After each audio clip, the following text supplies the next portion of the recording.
इसी दौरान जो मृतका की पुत्री और विक्की का आपस में परिचय हुआ था और उस परिचय के बाद जो मृतका की पुत्री थी इसके साथ विवाह करना चाहती थी, लेकिन मृतका चाहती थी कि जो उसका दामाद वापस जेल से रिहा हो गया तो उसी के साथ जाए। आदाब, नमस्कार। क्राइम नामे में आपका स्वागत है। आज मैं एक ऐसी कहानी सुनाने जा रहा हूं जिसे आप सुनेंगे तो आपको झंझोर कर रख देगी। शायद हो सकता है कि आपको विश्वास ना हो, लेकिन हकीकत से पुलिस ने पर्दा उठा दिया है। कहानी है उसकी जिसमें एक माँ का कत्ल हो जाता है और इस कत्ल को करने वाला कोई और नहीं बल्कि उसकी बेटी का प्रेमी है और उसके दोस्त हैं। शुरुआत से बताता हूं कि आखिर 40 वर्षीय सुमन की हत्या कैसे और क्यों हुई। दरअसल बात है 25 नवंबर की। ग्रेटर नोएडा थाना इकोटेक वन क्षेत्र में एक महिला का शव मिलता है।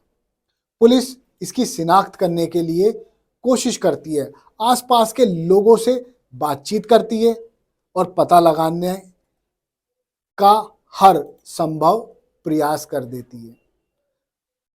पुलिस को पता भी चल जाता है कि ये शव किसका है। पुलिस जा पहुंचती है महिला के घर। मंगोलपुरी की रहने वाली ये महिला है और इसके पति का नाम कालीचरण है। महिला का नाम भी पता चल जाता है, महिला का नाम सुमन है। लेकिन पुलिस इस कहानी में उलझकर रह जाती है कि महिला मंगोलपुरी दिल्ली से आखिर ग्रेटर नोएडा कैसे पहुंच गई। उसका शव थाना इकोटेक वन ग्रेटर नोएडा क्षेत्र में कैसे पहुंच गया। पुलिस दिमाग लगाती है, आसपास लोगों से फिर दोबारा संपर्क साधती है। इसी दौरान पुलिस को दिखते हैं सीसीटीवी कैमरे। सीसीटीवी कैमरे के माध्यम से पुलिस कड़ियां जोड़ना शुरू कर देती है। लेकिन इसी सब के बीच 29 नवंबर को जब महिला की बेटी को पता चल जाता है कि मेरी मां का शव ग्रेटर नोएडा थाना इकोटेक क्षेत्र में मिला है, तो वो 30 नवंबर को थाने पहुंचती है, वो भी अपने उस प्रेमी के साथ जिसने महिला की हत्या की है, और आकर एफआईआर करा देती है हत्या की अज्ञात लोगों के खिलाफ।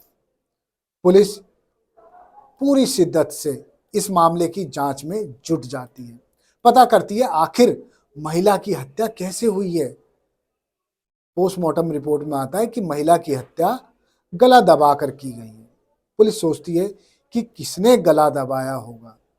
खैर, सीसीटीवी कैमरे में एक अर्टिगा गाड़ी पुलिस को दिख जाती है। यानी ऐसे मानिए कि भुस में अब पुलिस को सुई मिल चुकी है। इस सुई के सहारे ही पुलिस धीरे धीरे धीरे हत्यारों तक पहुंचने की कोशिश में जुट जाती है। अर्टिगा का नंबर निकल आता है, पता चलता है ये किसकी अर्टिगा है। उस आदमी से पूछताछ की जाती है। उसके बाद एक परत और खुलती है, पता चलता है कि जो महिला है उसकी बेटी यानी सुमन की बेटी का जो प्रेमी है, इस वारदात को उसने अंजाम दिया है। एडिशनल डीसीपी अशोक कुमार बताते हैं कि थाना इकोटेक पुलिस को डीसीपी तृतीय श्री अरविंद कुमार के नेतृत्व में बड़ी सफलता मिली है। दिनांक 25/11/2024 को थाना इकोटेक क्षेत्र में एक अज्ञात महिला का शव मिला था, जिसकी दिनांक 29/11/2024 को मंगोलपुरी निवासी महिला के रूप में, जो कि दिल्ली में है, पहचान हुई थी और उस पहचान के आधार पर ही उसमें थाना मंगोलपुरी में गुमशुदगी भी दर्ज थी। दिनांक 12/12/2024 को इसमें अभियोग पंजीकृत किया गया था और जो उपलब्ध साक्ष्य सीसीटीवी इत्यादि के आधार पर इसमें घटना का अनावरण करने में मदद मिली है। मृतका का जो दामाद था वो एक मामले में तिहाड़ जेल में बंद था और जो अभियुक्त विक्की उर्फ सतीश है, इसका भाई भी जेल में बंद था।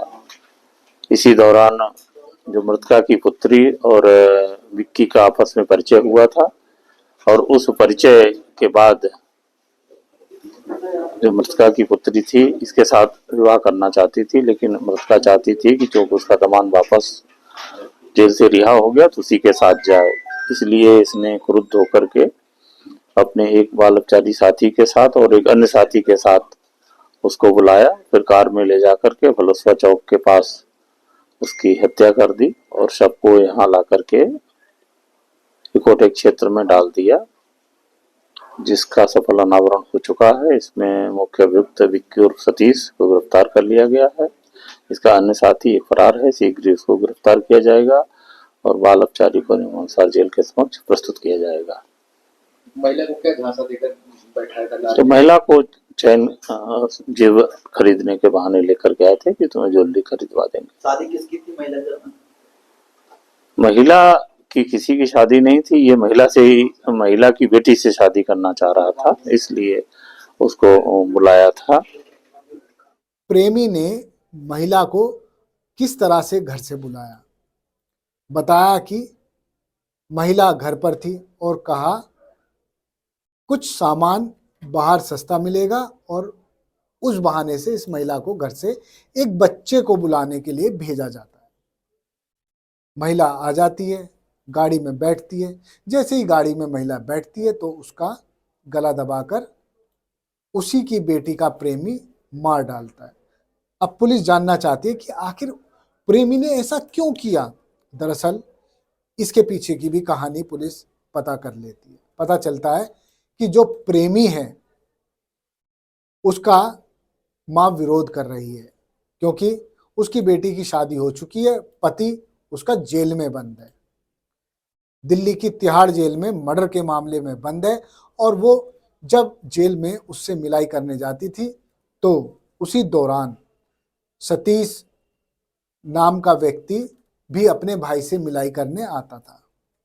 यही दोनों की मुलाकात होती है और पत्नी भूल जाती है कि पति जेल में बंद है। दोनों का प्रेम प्रसंग परवान चढ़ जाता है। दोनों एक दूसरे से शादी करना चाहते हैं, लेकिन लड़की की मां यानी जो शादीशुदा लड़की है उसकी मां सुमन चाहती है कि वो ऐसा कदम ना उठाए। उसका पति जेल में है, जल्दी उसकी जमानत भी हो जाएगी, अपने परिवार को संभाले, खुशी से रहे। अब इसको ऐसा लगने लगता है कि मेरी मां बहुत बड़ा रोड़ा बनकर अटक रही है। सतीश को सारी कहानी वो सुना देती है। सतीश पूरी प्लानिंग बनाता है कि किस तरह से अपनी प्रेमिका की मां को रास्ते से हटा दिया जाए। बस यही सब कहानी वो बनाता है। एक बच्चे को घर उसके भेजता है, मां को बुलवाता है, अपनी अर्टिगा गाड़ी में बिठाता है और गला घोटकर मार डालता है और लाकर शव को ग्रेटर नोएडा इकोटेक थाना क्षेत्र 1 के अंतर्गत फेंक देता है। पुलिस अर्टिगा की पहचान करती है, उसकी गिरफ्तारी कर लेती है, बच्चा भी गिरफ्तार है। लेकिन आप देखिए ये कितना शातिर किस्म का व्यक्ति है, इसने बच्चे के हाथ महिला को बुलवाया। इसको पता था कि यदि आरोप लगेगा तो बच्चे पर लगेगा, बच्चा छूट जाएगा, लेकिन ऐसा नहीं हो पाया। पुलिस ने पूरी वारदात से पर्दा उठा दिया और अब 2 लोगों को गिरफ्तार कर जेल भेज दिया है। उसके अलावा एक और अन्य व्यक्ति की पुलिस तलाश कर रही है। ये भी पता लगा रही है कि कहीं इस महिला की बेटी की तो इस पूरे हत्याकांड में भूमिका नहीं है। यदि होगी तो पुलिस उसको भी गिरफ्तार कर जेल भेज देगी। धन्यवाद। आप देखते रहिए जय हिंद जनाब। चैनल को लाइक और सब्सक्राइब करना ना भूलें। हमारी क्राइम नामे की स्टोरी आपको कैसी लगी कमेंट बॉक्स में जरूर लिखकर बताएं, हमारा हौसला बढ़ाएं। जय हिंद।